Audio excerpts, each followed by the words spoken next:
com colírio, para que vejas. Eu repreendo, castigo a todos quanto amo. Sê, pois, zeloso, arrependa-te.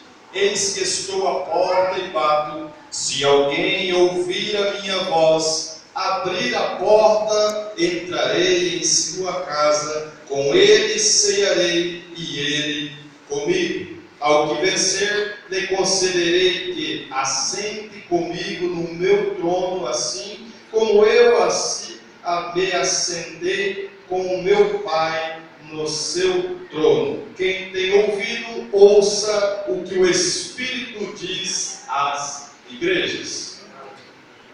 Meu querido, estamos diante de uma revelação bíblica. Sabemos que o livro de Apocalipse é o livro da revelação. Sabemos que foi escrito pelo apóstolo João na ilha de Pátmos. Era o último apóstolo a qual restava depois dos martírios, depois da perseguição que se dava naquela época, no tempo da igreja primitiva, onde muitos apóstolos foram cerrados ao meio, outros decapitados. E João, ali nesta ilha, também tentaram, um rei muito cruel, tentou também tirar a vida de João, mas não era, porque Deus ainda tinha algo na vida de João, ainda não era tempo de João ser assassinado, de ser morto. Então o Senhor não permitiu.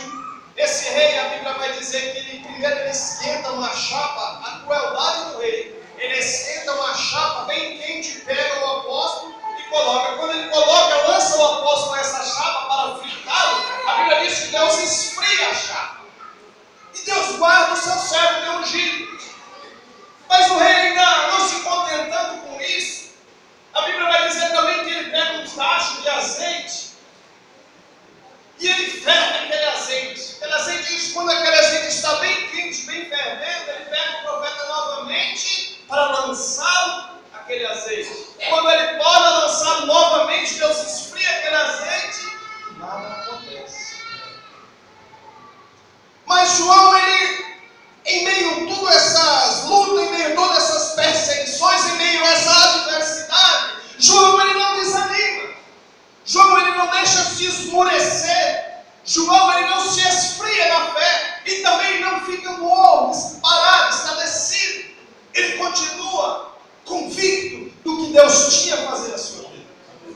Mas o rei ainda não satisfeito, já que não conseguiu matá-lo, aí ele leva a esta ilha, onde era uma ilha exilada, uma ilha, por isso chamada Ilha de Pátmos, onde ali tinha feras, animais selvagens, era um lugar onde não tinha acesso, onde a pessoa ficava ali, condenado, até esperar a morte. E João, ali nesta ilha, veio a palavra do Senhor dizendo: João, eis que eu tenho uma revelação para você, João. Eu quero que você escreva, João, 7 cartas à Ásia. 7 cartas. Ele pede para que João venha escrever 7 cartas às igrejas. E uma dessas igrejas é a igreja de Laodiceia, a qual se encontrava no período onde o governo da cidade ia muito bem, meu querido. Laodiceia era uma igreja muito rica, uma igreja muito próspera, aonde Laodiceia ela fabricava, na sua época, ela tinha um chamado colírio. Ela fabricava nessa cidade, por isso ela também fabricava linhos, fabricava roupas. Por isso Deus ele falou: eu aconselho que de mim compre o colírio para que unja os seus olhos. Aconselho que de mim compre roupa para que tampa a vergonha da tua nudez. Ela fala também a respeito de água de morno, porque em Laodiceia também havia. Não tinha água própria ali da Laodiceia, então vinha lá do monte, lá da montanha, jorrava ali, quem mora, por exemplo, no sítio, sabe que quando há uma dificuldade de água, ele faz alguns canais de água para que a água corra até o ponto que ele necessita da água. E ali naquela água de uma montanha saiu uma água quente e da outra saiu uma água fria, e ali misturavam-se a água. Então se tornava uma água morna. Então por isso que Deus ele usa essa comparação para que a cidade possa entender o que Deus estava falando para com eles. Então Deus usou uma clareza para que eles entendessem do que eles tinham ali. Por isso Deus usa esta revelação, Deus dá esta revelação a João ali na ilha de Páscoa. Aí ele fala, João, ele fala primeiro, olha, o anjo da igreja, eis que eu sei as tuas obras. Eis que eu sei as tuas obras. Aí ele disse, olha, eu sei ao anjo da igreja, que está em Laodiceia. Escreve isto dizendo amém. A testemunha fiel, verdadeira, o princípio da criação. Deus está falando à igreja. Aí Deus vai falar, olha, eis que eu sei as tuas obras, que nem és frio e nem quente. Tomara que foras frio, que foras quente. Assim porque és morno e não és frio, nem quente, vomitar-te-ei da minha boca. Deus chega ao ponto de falar à igreja de Laodiceia, tomara que eles fossem quentes, porque eles não estavam quentes. Ele disse, olha, tomara que fosse quente ou frio, mas vocês não estão nem quente nem frio, vocês estão mornos. Sabe por quê, meu querido? Porque a igreja de Laodiceia, você observou que ela estava num contexto onde ela produzia bem, ela tinha sua água ali que vinha, né? De longe ela tinha seu próprio governo, onde ela produzia vestes, produzia colírio, e ali ela tinha sua própria indústria. Uma cidade onde ela tem bastante indústria, ela está bem próspera. Mas esse povo, ele era o povo de Deus. Esse povo era um povo de Deus, mas quando eles começaram o seu governo e tudo bem, eles começaram a se esquecer. Por isso Deus escreve isso a João, para que ele mande essa carta à igreja, para que o povo se voltasse para Deus novamente. Porque quando as coisas estavam indo tudo bem, eles se acomodaram. Eles iam na igreja, mas já não se preocupavam mais em adorar a Deus com intensidade. É como nos dias de hoje, para nós pegarmos um exemplo, você lembra da história de Abraão? Quando Abraão, ele vai cultuar o Senhor Deus ao monte, oferecendo o seu filho como sacrifício no altar, ele ia cultuar a Deus. Mas você observa como que Abraão se prepara para este culto. A Bíblia diz que Abraão, ele levanta de madrugada, e ali Abraão, ele pega a lenha, ele pega o jumento, ele pega o cutelo, ele pega os seus servos e caminha ainda 3 dias para o lugar onde ele iria cultuar o Senhor. Você observou para onde Abraão estava indo? Abraão estava indo para um culto ao monte para sacrificar seu filho. Quem aqui já foi no monte? Quantos gravetos você não pode se achar no monte? Quantos pedaços de madeira para fazer uma fogueira? O monte não é subir em cima de um prédio onde ali está tudo limpo, tudo belo. Ali tem mato, ali tem árvores. Ali tem lenha suficiente para você fazer um fogo. Se você observa que Abraão levou de casa. Abraão acordou de madrugada, preocupado com o culto que ele iria fazer à noite. É o que nós, a igreja do Senhor, é o período da qual a igreja de Laodiceia estava vivendo. Talvez você diga, não, pastor, você está errado. Nós estamos vivendo uma crise agora, é uma crise aí mundial. Como você pode dizer que nós estamos vivendo parecido com a igreja de Laodiceia? Eu queria que o senhor perguntar aqui, quantos não comeram hoje? Tenho certeza que todos comeram. Todos se alimentaram, porque todo dia o Senhor lhe dá um pão na mesa, como um maná, não lhe deixa faltar. Deus cuida de você, Deus cela em você. Aí nem você murmura, aí nem você reclama, Senhor, só isso. Não que a sério. Glória a Deus, aleluia, Jesus. Mas Deus cuida. Deus tem cuidado. Então você observa que Abraão, ele saiu de madrugada. Ele preparou, ele levou de casa para cultuar. Ele não deixou para pegar lá na igreja, lá no culto, não. Abraão não deixou para pegar os utensílios da adoração lá no culto.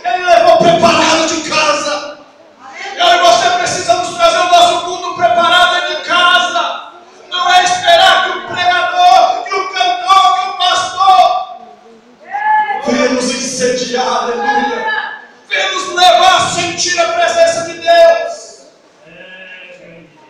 Porque isso é individual.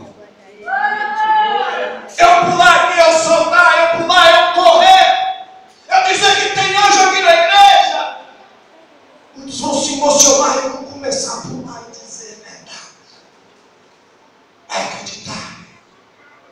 É um movimento. Se você reúne ali cantores ali no mundo, principalmente uma banda de rock mundana, você vai ver pessoas pular, cantar, chorar, cair no chão como se fosse arrebatada, de tanto cansado de pular e se alegrar e sair dali contente. Mas depois vem a tristeza no seu coração. Assim a igreja de Deus, se ela não se preparar, ela vai ficar o contexto que estava a igreja de Laodiceia, uma igreja morna, onde Deus está vomitando para a boca. Uma igreja que não ora mais, uma igreja que quer tudo na mão, uma igreja que não quer pagar o preço, que quer tudo fácil.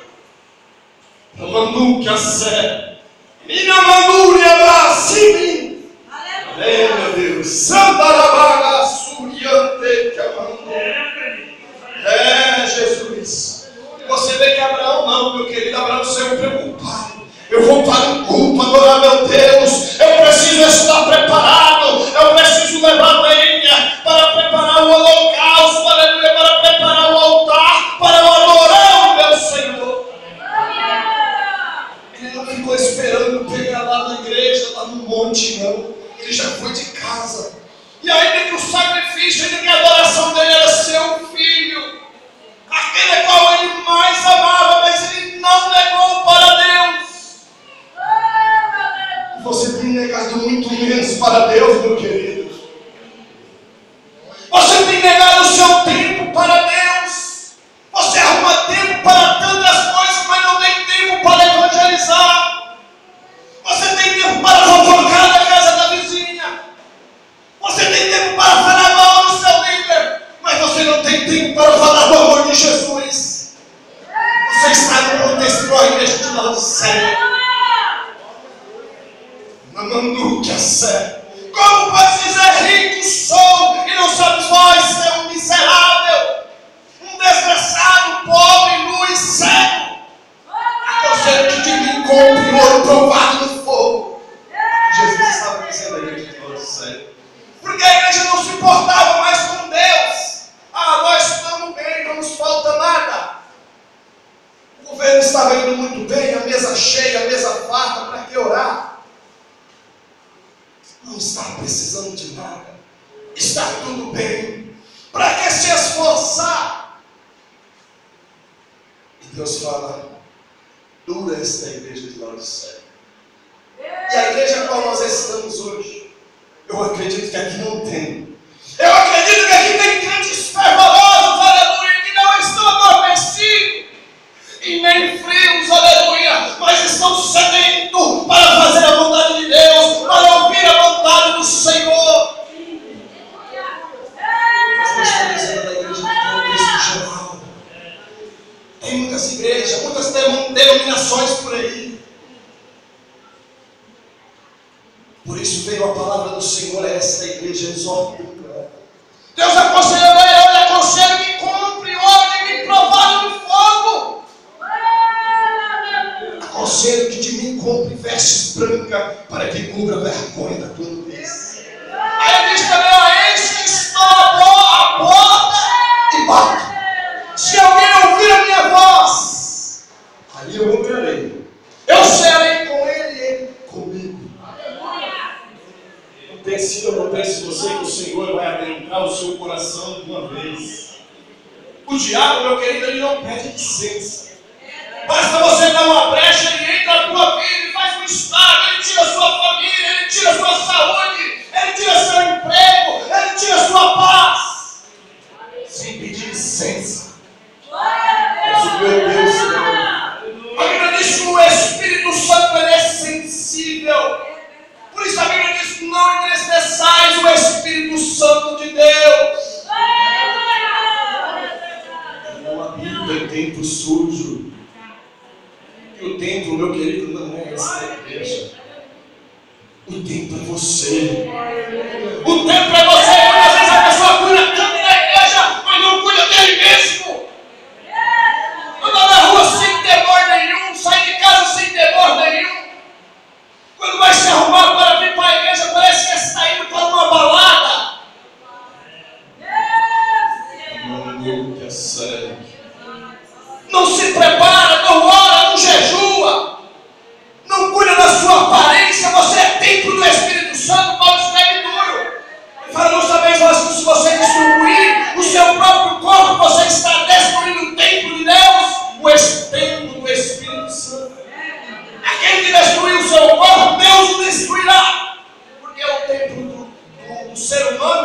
é tempo e morada do Espírito Santo.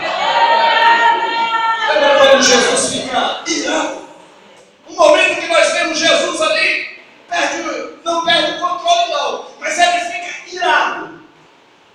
E ele pega um chicote e vê aqueles outros mercenários vendendo ali, prestando dinheiro dentro do templo de Deus, e ele fica furioso, batendo neles, chutando eles para fora. O Senhor diz: ó, nunca mais.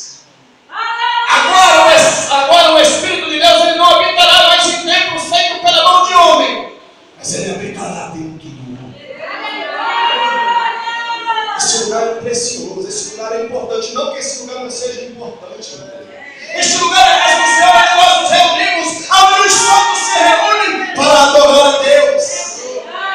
Veja bem que lá no livro de Atos 2, na descida do Pentecostes, eles estavam no templo, eles estavam ali numa casa, e a Bíblia diz que soprou-se no céu um som como que de um vento veemente e impetuoso, e encheu toda a casa. Eles estavam numa casa, mas Deus encheu a vida deles. Eles saíram dali regozijando das maravilhas do Senhor. Por isso você deve cuidar do seu tempo. Por isso você deve cuidar da sua vida pessoal. É lá na escola, é lá no trabalho, é nas ruas, aonde você estiver. Você é templo e morada do Espírito Santo de Deus. Quando você vem para a igreja, você deve parar à frente do espelho. Não é só mulher, não, meu querido, é homem também. Tem muito barbado hoje andando como se ele estivesse no mundo, sem temor nenhum. Perdeu o temor de Deus, perdeu o Espírito Santo de Deus. Ele não tem mais. Não, pastor, ele tem nada.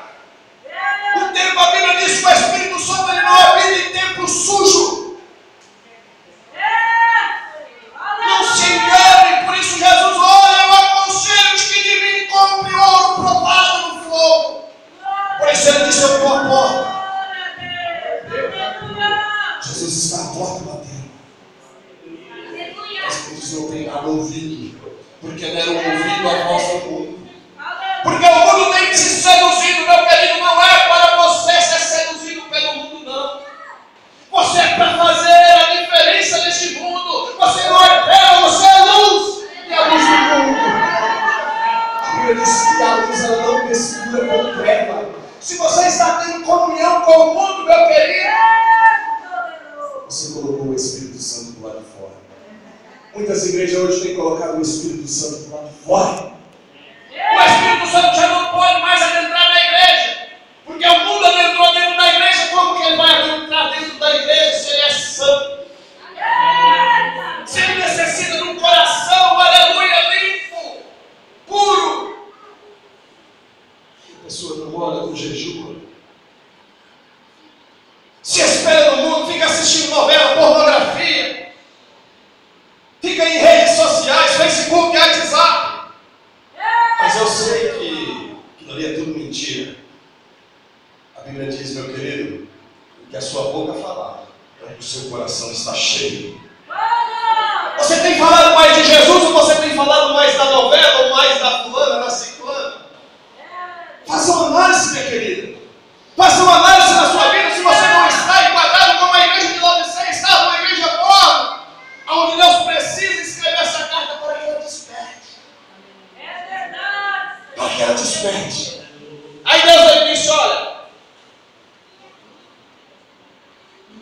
eu assoro, eu corrijo tudo aquilo que eu amo. Meu querido, sabe por que Deus às vezes fala duro com nós na palavra? É porque Ele nos ama.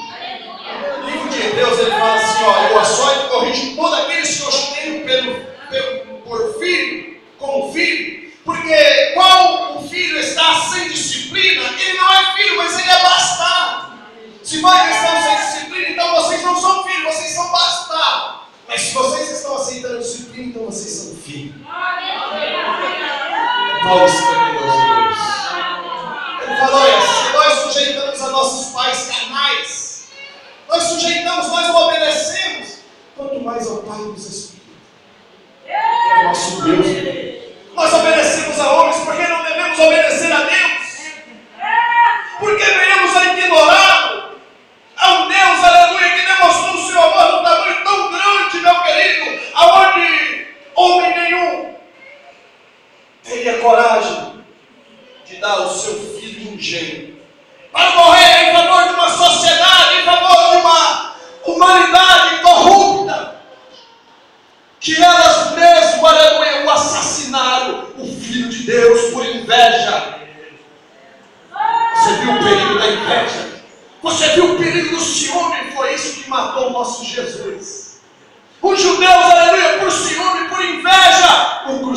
crucificaram numa cruz, num madeiro. E o livro de Isaías, no capítulo 53, ele diz que verdadeiramente ele foi levado ao matadouro e como uma ovelha muda, ele não abriu a sua boca. E verdadeiramente ele levou sobre si todas as nossas dores e enfermidade, e o castigo que nos traz a paz estava sobre ele. E pelas suas pisaduras nós fomos sarados. Você viu o tamanho do amor de Deus para com a sua vida? Meu querido, olha que vier uma porta, olha que vier um prato de lentilha para roubar a sua comunhão. Você lembra que Jesus passou por você lá no Calvário? Você lembra que Jesus fez por você lá na cruz do Calvário? Aleluia! Nós éramos desprezados, aleluia! Nós éramos desgarrados como ovelhas mudas sem pastores. E Ele deu a sua vida por nós. Ainda que nós não merecemos. Quantos aqui andavam lá no mundo perdido, uma vida de sofrimento, e hoje está aí uma vida de paz, de gozo na alma. Nós não merecemos, mas um dia Ele olhou para nós com misericórdia, aleluia. Mas nós não podemos nos esquecer do que Jesus fez por nós. A igreja de Laodiceia havia se esquecido, meu querido. Porque o governo ia bem, tinha dinheiro à vontade, não faltava nada. Quantos de nós não somos assim? Quantos estamos bem empregados? Trabalhamos a semana inteira de segunda a segunda. Temos só domingo para vir na igreja, muitas vezes. É normal trabalhar, meu querido. Não é pecado, devemos trabalhar. Mas devemos valorizar muito mais a casa do Senhor do que o nosso trabalho. Trabalhamos de segunda a sábado, só temos o domingo para vir na igreja. No domingo verde nós viemos na igreja e nós dissemos: eu estou cansado. Trabalhei a semana inteira. Vou passear, vou no shopping. Semana que vem eu vou no culto. A quem estamos priorizando? Você está entendendo? Isso era a igreja de Laodiceia. Por isso Deus estava vomitando ela da boca. Pai Deus falou: estou a ponto de te vomitar. Por isso Deus estava aconselhando ela para que comprasse ouro dele, provado no fogo. Por isso Deus estava aconselhando a igreja que comprasse veste dele, para cobrir a vergonha da nudez dela. Porque a igreja estava envergonhando já Deus.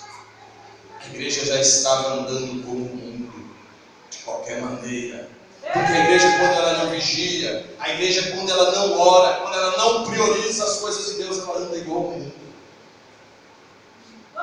Deus fica lá olhando, clamando. O Espírito Santo de Deus, ele fica intercedendo por nós com gemidos inexprimíveis. Eis que estou à porta e bato. Se alguém ouvir a minha voz, eu entrarei. Se é ele com ele, ele comigo. Meu querido, não fique com o pé no mundo e com o pé na igreja. Não fique, não brinque de ser crente, porque Jesus está voltando. Deixa eu te falar. Está na igreja, vem na igreja, visita anos e anos, meses. Irmão, você quer aceitar Jesus? Não, eu não estou pronto. Eu não estou preparado. Meu querido, se você ficar esperando você ficar pronto, você ficar preparado, você vai ficar. Porque Jesus disse: vinde a mim do jeito que estás e eu te mudarei. Você precisa dizer: Senhor, eu tenho andado errado, eu tenho andado falho. Senhor, eu não tenho força, Senhor, para resistir a esses vícios. Senhor, mas me aceita, escreve meu nome no livro da vida. Senhor, me dá força, tira tudo isso de mim. Deus vai tirar de você, não é você, meu querido. Você não é um super-herói.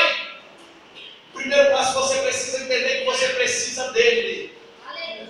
Enquanto você achar que é você, meu querido, você vai ficar aí, ó, pé na igreja, pé no mundo. Mas o dia que você falar: Senhor, eu não posso, mas o Senhor pode. Aleluia! O dia que você abandonar o pecado, você abandonar a prostituição, aí não verdadeiramente adentrar o teu coração.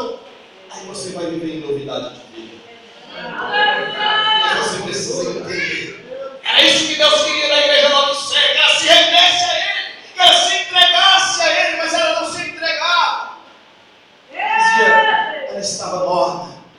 Amor de entorpecida, não faltava nada. Sabe? Ela ia à igreja. Você acha que a igreja de Laodiceia não ia à igreja aos tempos? Ela ia. Mas não tinha fervor. Mas não tinha mais temor. Mas não tinha mais prazer. Porque se eu e você parar de orar, nós vamos perder o prazer de vir na igreja. Nós vamos perder o desejo de ouvir a palavra do Senhor. Nos dias de hoje, quantas igrejas já dizem? Hoje o culto foi uma bênção. Irmão, quem pregou lá? Não teve mensagem. Mas não teve mensagem, o culto foi uma bênção. Nós pulamos, o cantor pregou, o cantor cantou, e todo mundo chorou, caiu no chão, aquela coisa.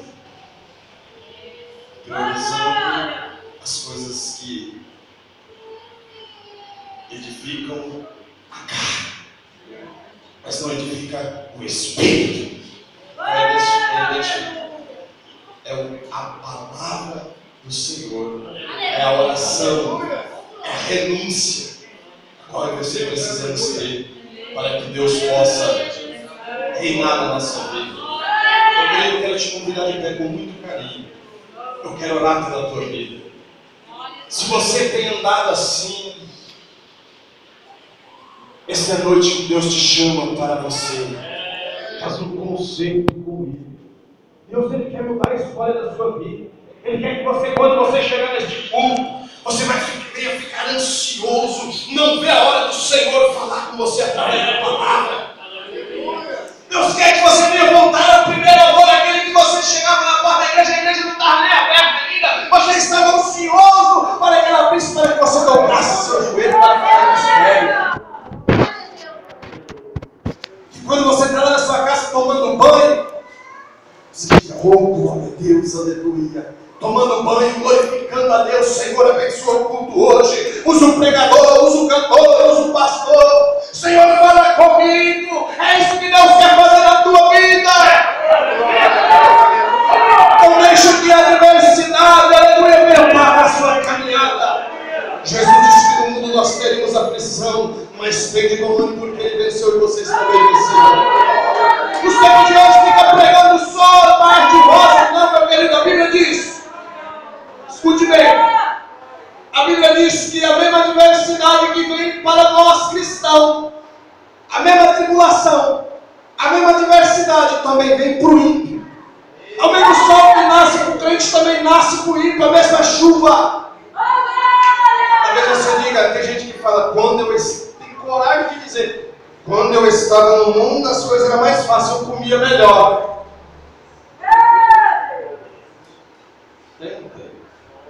Você viu, meu querido? Mas é engano, é mentira de Satanás. Deus, Ele tem o melhor de você nessa terra. Mas você também não está isento de dificuldade, de luta. Por isso Paulo escreve: considerai aquele que suportou na cruz. Considerai Jesus. Ele sofreu por você, mas Ele não desistiu. Você vai passar luta, vai passar adversidade aqui, mas o Senhor te dará uma coroa de glória. Tem alguém para aceitar Jesus nesta noite? Eu não conheço os irmãos, não sei se são todos crentes.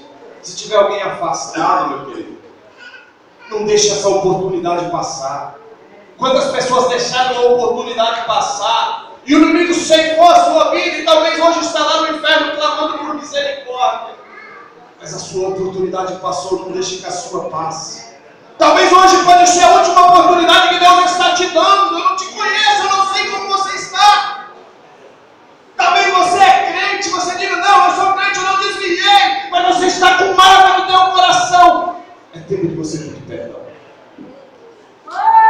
Você está com mágoa do seu pai, da sua mãe, do seu irmão. É tempo de você pedir perdão. Não é para você ficar esperando que a pessoa venha pedir perdão para você, não. É para você pedir perdão para ela. É para você pedir perdão para Deus. Pastor, mas eu não fiz nada com ela. Meu querido, se você não perdoar, Deus também não te perdoará naquele momento. Você precisa perdoar. Tem alguém para aceitar Jesus? Tem alguém para viver em novidade de vida? Jesus te convida nesta noite. Glória a Deus. Se tiver também alguém enfermo, Eu te convido, meu querido, vem aqui, ainda dá tempo de eu orar por você. Eu tenho ainda 3 minutos. Ainda dá tempo de eu orar por você, ainda dá tempo de Jesus te curar. Creia, meu querido. Se tiver alguém enfermo, pode vir, venha, não tenha medo. Irmão, se tem coisa que eu não tenho medo é de orar por enfermo, porque eu não curo ninguém, quem cura é meu Deus. Meu querido, meu Deus, eu estava desenganado pelo médico, eu tinha uma doença que não tinha cura, meu Deus curou. Meu Deus já curou na minha casa, minha filha. Aonde o médico disse, eu não sei, não tem jeito. Então o médico ficou apavorado com que minha menina acabara de nascer, tinha seu corpo, parecia que estava desfarinhando. Jesus curou. Ana Luísa, você viu cantando ali, ela tinha uma carne no nariz com 1 ano e pouco de idade, onde ela chorava no dia, jeito como acabou